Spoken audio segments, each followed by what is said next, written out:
classmates and Dr. Rick. My name is Mary Washington. The name of my presentation is Our Foundation of Higher Education. It actually was very hard for me to decide which era that I was going to pick that I felt that had the most impact on higher education.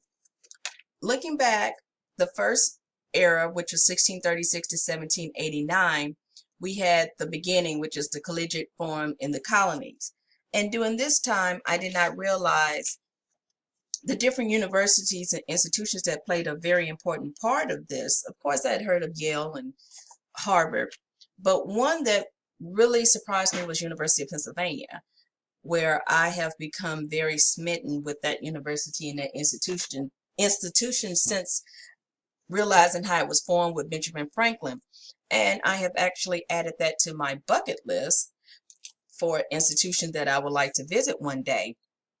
And from there, we had the emergent nation and the university transformation, where during this time, being an African American and a female, this was one of a very impact time for me, in my opinion, for higher education, because this is during the time when my culture and, of course, my sex, female, was granted to even attend higher education with no problems. The next era, which is the era of America hegemony, this is from 1945 to 1975. And this actually is a important era as well, because this is during the time where students start making changes, and well, the laws were starting to change for the betterment of the student. Next, we have 1976 to 1993, which is the era of consolidation. And then we had 1994 to 2009, which is the contemporary era.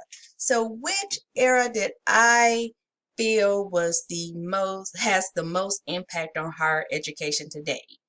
Drum roll please. Which one did I pick? You guessed it, the era of American hegemony, 1945 to 1975. And the reason why I chose this era, it was some very powerful movements during this time. You had the World War II, and after the World War II, you had the GI Bill.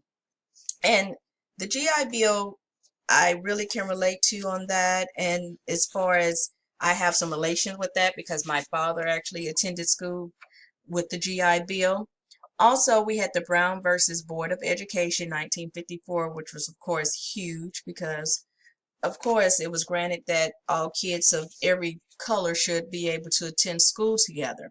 And then one of the big ones, the Civil Rights Act of 1964, which was passed during President Johnson's administration.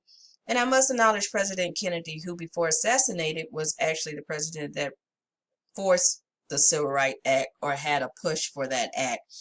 And I'm not sure if he really received a lot of credit for that, for being that president that did that, because it was, of course, after he was assassinated during the time of President Johnson administration. Then, of course, we had the Voting Rights Act of 1968, which granted minorities the right to vote, which was huge in higher education. And also you had the Voting Rights Act of 1968, which was during that time women and minorities had the you had the same, during this time as well, the Voting Rights Act, you had the Executive Order 11375, where women and minorities had the same, where they couldn't be discriminated against as far as in education or employment. Then you had the Title IX, which was the Education Amendment of 1972, which prohibited sex bias in any education program or activity, and women was actually added to the group to be represented. So this era definitely got things started as far as, in my opinion, and had a high impact on education, where I might not have been able to go attend school right now as a female or African American if none of these changes had started up if this era had not created these laws during this time. So as far as the education, also during this time, you had an increase in enrollment from 1,677,000 to 11,185,000. Then also you had the faculty increase from 150,000 to 628,000. And also you had the institutions that started increasing during this time, which was from 1,768,000 to 3,004,000. And this was very, very important because doing this at one time, college was only for the elite. And now, to me, in this era, because of the different laws that are being passed, you have more of a diverse group that is now being able to go to attend school, which now from there you start having monetary changes.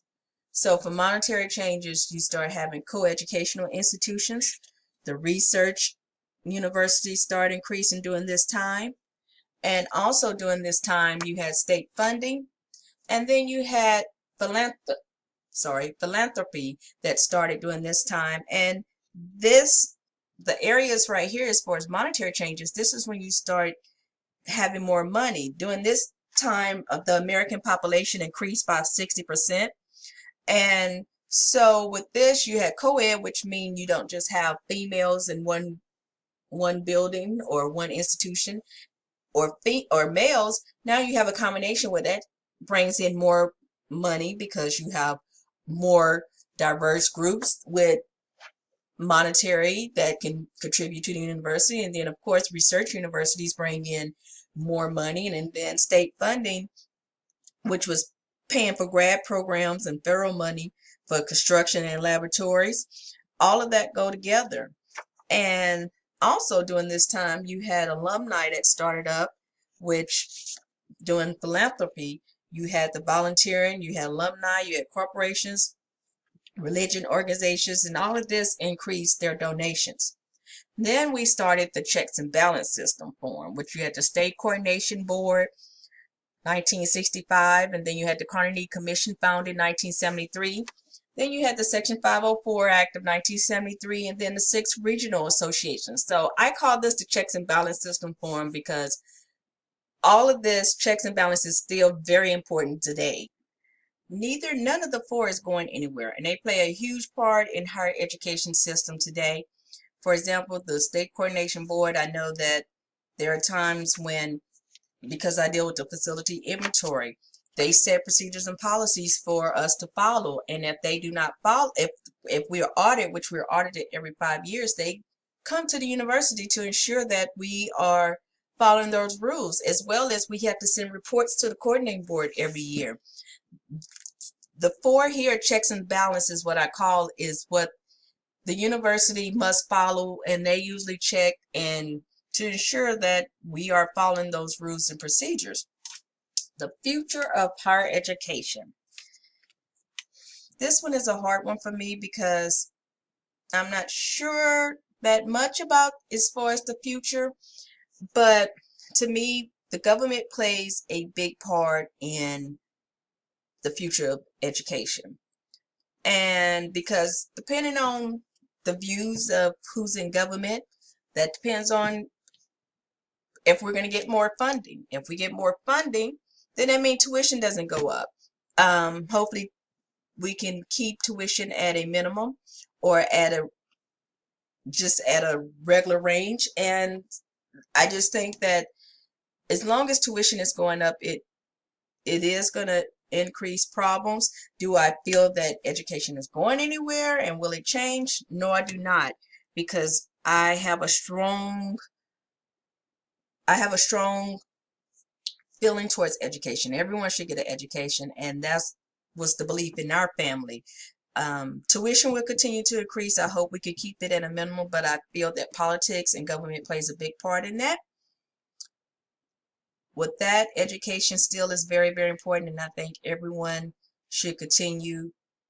will need it in order to be successful. I hope you enjoyed my presentation. Have a good evening.